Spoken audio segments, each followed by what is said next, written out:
नमस्कार, live India में आपका स्वागत है। मैं सम्राट। AIMIM प्रमुख असदुद्दीन अवैसी ने चार मीनार के पास गुलजार हाउस इलाके में तेलंगाना आपदा प्रतिक्रिया और अग्निशमन सेवा के महानिदेशक वाई नागे रेड्डी के साथ बातचीत की, जहां एक घर में आग लगने से 17 लोगों की मौत हो गई। AIMIM प्रमुख असदुद्दीन अवैसी ने कहा कि गुलजार हाउस में जो घटना हुई है काफ़ी दुखद हुआ है। 125 वर्षों से इस इलाके में रह रहे एक खानदान के 17 परिवार के सदस्यों की मृत्यु हो गई। यह बहुत ही दुखद बात है। आज हादसा गुलजार हाउस में हुआ है, जिसमें एक खानदान जो पिछले 125 साल से इस इलाके में रह रहा है, उन्हीं के इमीडिएट फैमिली मेंबर्स 17 लोगों की आज मौत हुई है और बड़ी तकलीफदेह बात है। और मैं इन दो नौजवानों का शुक्रगुजार हूं कि जो सुबह में ये लोग अंदर घुसकर नमाज सुबह 6 बजे 5:30 पौने 6 बजे दरमियान में अंदर घुसकर बचाने की कोशिश भी किए, फिर फायर सर्विस भी आया, मगर अफसोसनाक बात है और हम ताज़ियत पेश करते हैं उनके ये डिसीज फैमिली मेंबर्स के लिए। Thank you. असम के मुख्यमंत्री हिमंत बिश्व शर्मा ने आतंकवाद के खिलाफ भारत की निरंतर लड़ाई और ऑपरेशन सिंदूर को प्रदर्शित करने के लिए प्रमुख साझेदार देशों का दौरा करने वाले सर्वदलीय प्रतिनिधिमंडल पर कहा कि हमें बहुत खुशी है कि पूर्वोत्तर से 3 महत्वपूर्ण सांसदों को भारतीय प्रतिनिधिमंडल में शामिल किया गया है, एक नागालैंड से और 2 असम से।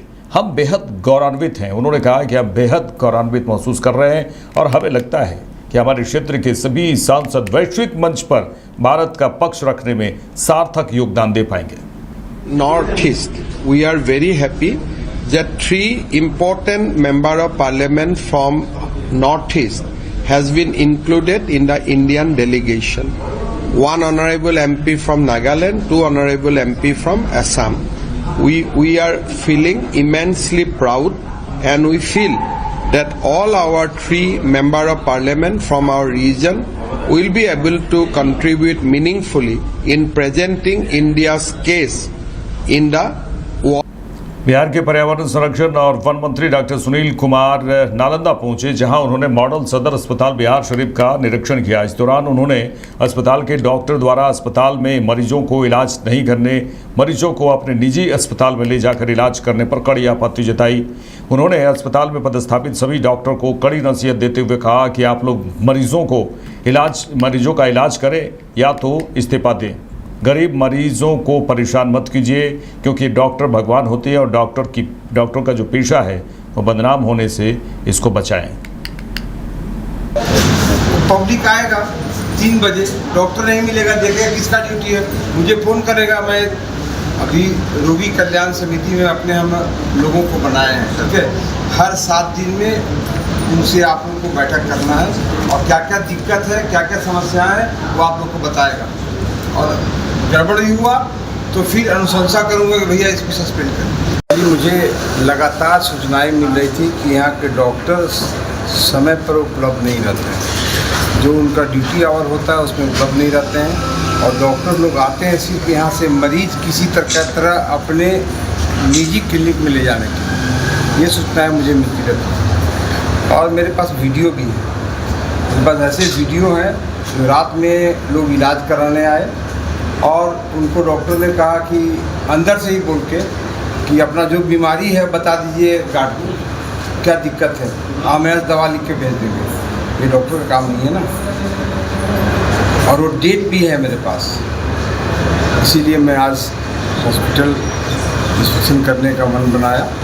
हमने कलेक्टर को भी कहा है कि हर 7 दिन पे आप हॉस्पिटल का इंस्पेक्शन करें। अभी हमने अपने सहयोगी डॉक्टर से भी कहा है कि एक दिन मुझे डॉक्टर लोगों से डायरेक्ट इंटरेक्ट इसीलिए करना है चूँकि मैं भी डॉक्टर हूँ। पहले उनको समझाऊँ कि अगर ड्यूटी नहीं करना है तो रिजाइन कर दो, और अगर करना है तो पूरा ड्यूटी करो और लोगों की सेवा करो। इसी के लिए मैं आज आया हूँ। बिहार बीजेपी के पूर्व अध्यक्ष सांसद डॉक्टर संजय जायसवाल और बिहार के पूर्व डिप्टी CM तारकिशोर प्रसाद ने आरसीपी सिंह के प्रसाद किशोर के पार्टी में शामिल होने पर जमकर निशाना साधा है। इस दौरान बीजेपी के पूर्व अध्यक्ष सांसद संजय जायसवाल ने कहा कि राजनीति में सबको अपना मुकाम ढूंढने का अधिकार है, लेकिन अभी हमारी पूर्ण बहुमत की सरकार है और आगामी विधानसभा चुनाव में हम सब 225 से अधिक सीटें लाने का काम करेंगे। वहीं पूर्व डिप्टी सीएम तारकिशोर प्रसाद ने कहा कि किसी के इधर जाने या उधर जाने से कोई फर्क नहीं पड़ेगा। एनडीए कल भी मजबूत था, आज भी है और आगे भी रहेगा। चुनाव के वक्त ऐसा हमेशा देखने को मिलता है। बिहार की जनता एनडीए के साथ है।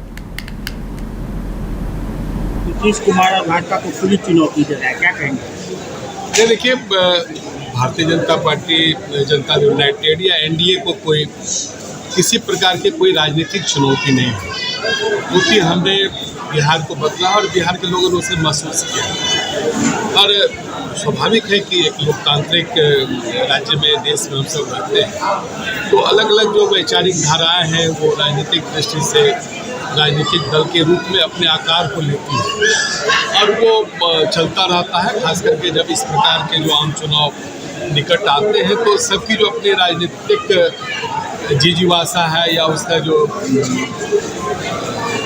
जीवंतता है वो कहीं कहीं दिखाने के लिए इस प्रकार की बातें होते रहती हैं। लेकिन एनडीए कल भी मजबूत था, आज भी मजबूत है और आगामी जो चुनाव में 2025 का लक्ष्य एनडीए ने जो दिया है उसको हम सब पार करें। इससे कोई असर नहीं पड़ने वाला है तो? नहीं, देखिए, जब जनता साथ हो जाती है तो बहुत सारी चीज़ें पीछे छूट जाती हैं और जनता ने जब बदलाव महसूस किया और बिहार की प्रगति, बिहार का विकास, यशस्वी प्रधानमंत्री जी के नेतृत्व में विकसित भारत, विकसित बिहार और खास करके विगत बजट में जिस प्रकार से माननीय प्रधानमंत्री जी ने, केंद्र की सरकार ने, जहां हमारे श्री संजय जायसवाल जी एक महत्वपूर्ण अंग है हमारे इस क्षेत्र को प्रभावित करते हैं, तो स्वाभाविक है कि इतना बड़ा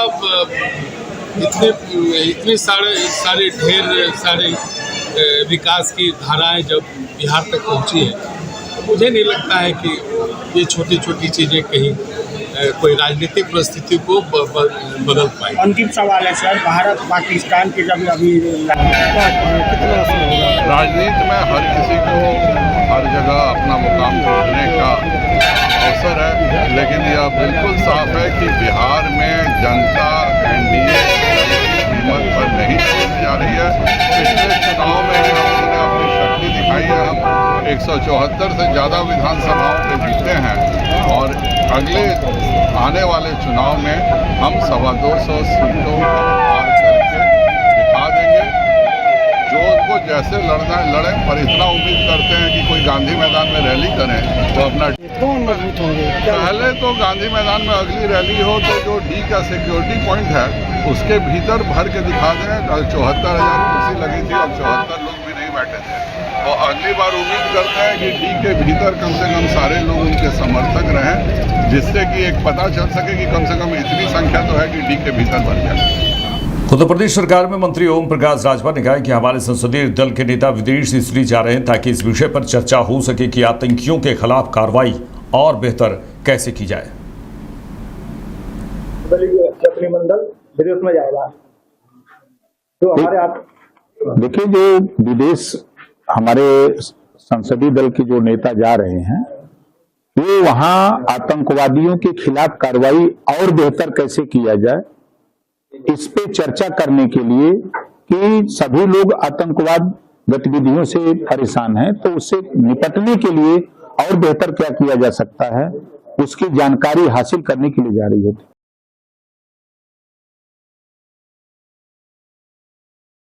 मेरा भी झारखंड के जमशेदपुर में बीजेपी विधायक पूर्णिमा दास साहू और झारखंड बीजेपी महिला कार्यकर्ताओं ने ऑपरेशन सिंदूर के लिए भारतीय सशस्त्र बलों के सम्मान में तिरंगा यात्रा रैली का आयोजन किया। ये देखिए जमशेदपुर की ये तस्वीर आप देख रहे हैं, जहां पर भारी संख्या में महिलाएं ऑपरेशन सिंदूर को लेकर भारतीय सशस्त्र बलों के सम्मान में तिरंगा यात्रा, तिरंगा रैली निकाली हैं। और ये बता दें आपको कि बीजेपी विधायक पूर्णिमा दास साहू झारखंड के पूर्व सीएम रघुवर दास की बहू हैं। आप ये तस्वीरें देखिए, ये झारखंड के जमशेदपुर की तस्वीर है।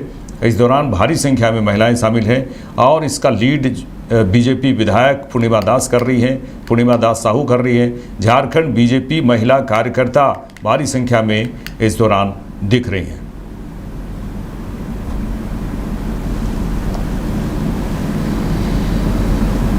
आगे बढ़ेंगे। आरजेडी सांसद मनोज झा ने आतंकवाद के खिलाफ भारत की निरंतर लड़ाई और ऑपरेशन सिंदूर को प्रदर्शित करने के लिए प्रमुख साझेदार देशों का दौरा करने वाले सर्वदलीय प्रतिनिधिमंडल पर कहा कि यह बेहद जरूरी है। सत्ता पक्ष और विपक्ष घरेलू राजनीति के लिए होते हैं, लेकिन जब आप विदेश जाते हैं तो आप भारत की आवाज बनते हैं और मुझे विश्वास है कि ये सभी प्रतिनिधिमंडल इसे सफलतापूर्वक करेंगे। ये बेहद आवश्यक है। 10-12 वर्षों में हिंदुस्तान की सामूहिक चेतना को विश्व पटल पर कैसे प्रस्तुत किया जाए, उसमें थोड़ी कमी हमारी ओर से रही थी। पक्ष विपक्ष घरेलू राजनीति के लिए होता है।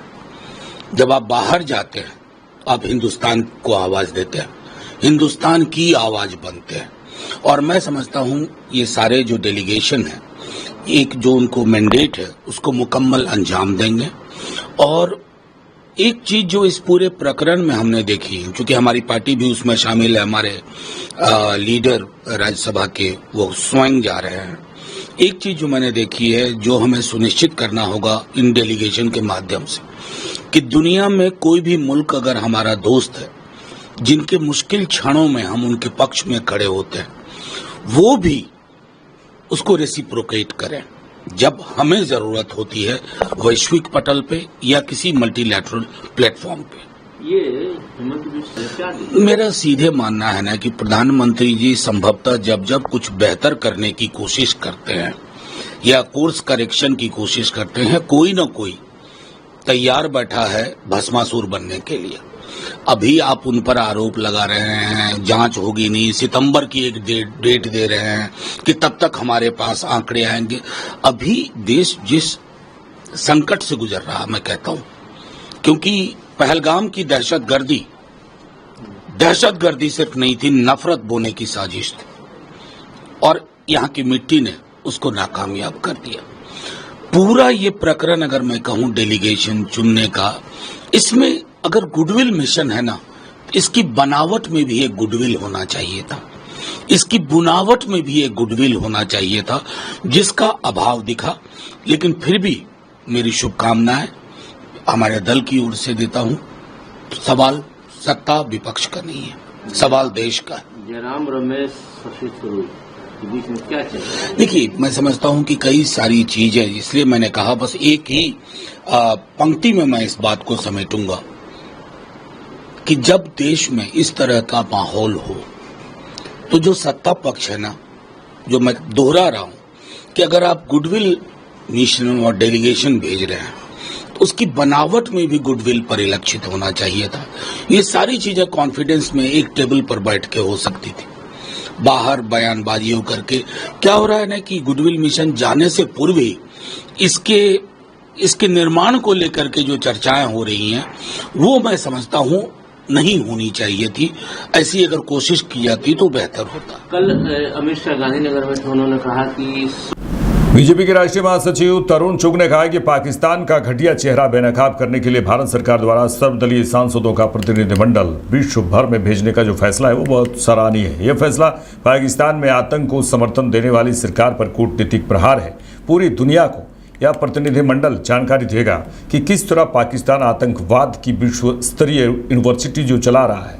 आतंकी घटना दुनिया के किसी भी कोने में हो, लेकिन उसके तार पाकिस्तान की फैक्ट्री से ही निकलते हैं। पाकिस्तान का घिनौना, घटिया, बद्दा, आतंकी चेहरा बेनकाब करने के लिए भारत की श्री नरेंद्र मोदी जी की सरकार द्वारा सर्वदलीय सांसदों का शिष्टमंडल विश्व भर में भेजने का फैसला सराहनीय है। और यह फैसला पाकिस्तान के आतंक के समर्थन की सरकार पर कूटनीतिक प्रहार है, कूटनीतिक स्ट्राइक है। पूरे विश्व को शिष्टमंडल जाकर जानकारी देगा कि किस तरह पाकिस्तान टेररिज्म की विश्व स्तरीय यूनिवर्सिटी चला रहा है। आतंकी घटना विश्व के किसी भी कोने में हो, लेकिन उसके तार पाकिस्तान की फैक्ट्री से निकलते हैं, आतंक की फैक्ट्री पाकिस्तान से निकलते हैं। ये पाकिस्तान का असली घिनौना, घटिया, आतंकी चेहरा है, जिसे पूरी दुनिया देखेगी। चल रही है। पाकिस्तान प्रायोजित आतंक के खिलाफ पूरे विश्व को बताने निकले प्रतिनिधिमंडल को लेकर भी कांग्रेस को राजनीति सूझ रही है। ये दर्शाता कि उनके लिए तुष्टीकरण से बढ़कर कुछ नहीं है। देश जब एकजुटता का परिचय दे रहा है, तब कांग्रेस सूची में नामों को क्यों नहीं आए, कैसे आए, इस पर होची शिकायतें कर रही है। कांग्रेस के लिए राष्ट्रीय सुरक्षा नहीं, निजी स्वार्थ का मामला बन गया। मोदी सरकार ने विपक्ष को प्रतिनिधिमंडल में शामिल कर देश को एकजुट करने का प्रयास किया है, लेकिन कांग्रेस उसी भी राजनीतिक स्वार्थ की चौखट पर गिराने में लगी है। ऑपरेशन सिंदूर सिर्फ सैनिक विजय नहीं है, भारत की कूटनीतिक ताकत का प्रदर्शन है और देश चाहता है कि कांग्रेस सहित पूरा विपक्ष आज एकजुट होकर, विपक्ष सत्ता दोनों एकजुट होकर शत्रु देशों को जवाब दें। केंद्रीय मंत्री जीतन राम मांझी ने आतंकवाद के खिलाफ भारत की निरंतर लड़ाई और ऑपरेशन सिंदूर को प्रदर्शित करने के लिए प्रमुख साझेदार देशों का दौरा करने वाले सर्वदलीय प्रतिनिधिमंडल पर कहा कि हमारे देश में कई विपक्षी दल हैं जो सिर्फ विपक्ष का काम करते हैं, वह विदेश में जाकर भी देश का नाम बदनाम करते हैं। ऐसे में प्रधानमंत्री ने सही उपाय सोचा है कि सभी पार्टी के सांसदों को भेजकर दूसरे देशों को ऑपरेशन सिंदूर के बारे में बताएं। सभी देशों को स्पष्ट जानकारी मिलनी चाहिए। सर्वदलीय संसदीय समिति कई देशों का दौरा करने वाली है। ये ठीक है, हमारे देश में कुछ वैसे विरोधी दल के लोग हैं जो सिर्फ विरोध का काम करते हैं, देश हित को नहीं देखते हैं।